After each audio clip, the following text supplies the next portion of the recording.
গরিবের বাড়ি 5টা লাঠি দেয় আর বড়লোকে 4 ভাগ ঘড়ি বানায়।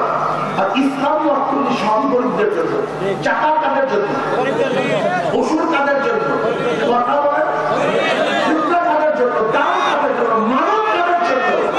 অর্থাৎ ইসলামী অর্থনীতি সবই গরিবদের জন্য। কিন্তু কপাল পোড়া গরিবের গোষ্ঠী, এই কপাল পোড়া গরিবের গোষ্ঠী ওরা নিজেরা ভাগ করে নিজেরা পরিবর্তন করতে পারে না।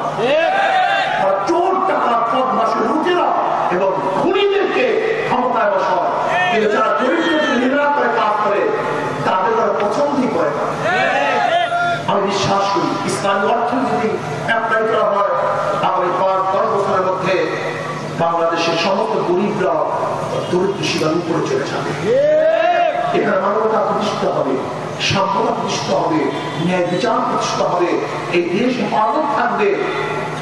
সমস্ত ধার্মিকরা স্বাধীনভাবে তাদের ধর্ম পালন করতে পারবে। আসুন আজকে থেকে সব কিছু দেখা শেষ।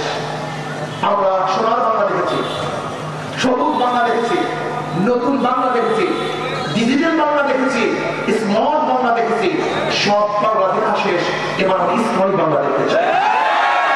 বাংলা দেখতে চাই, ইসলামী বাংলা দেখাতে চাই। সমস্ত বার্তা দেখা শেষ। হাত পাখা বাংলাদেশ,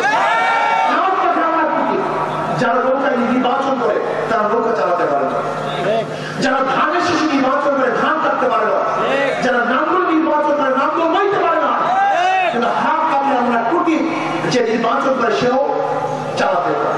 যারা নির্বাচন করে তারাও ঘুরাতে পারে, মুসলমানরা ঘুরাতে পারে, হিন্দুরা ঘুরাতে পারে, পুরুষরা চালাতে পারে, মহিলারা চালাতে পারে।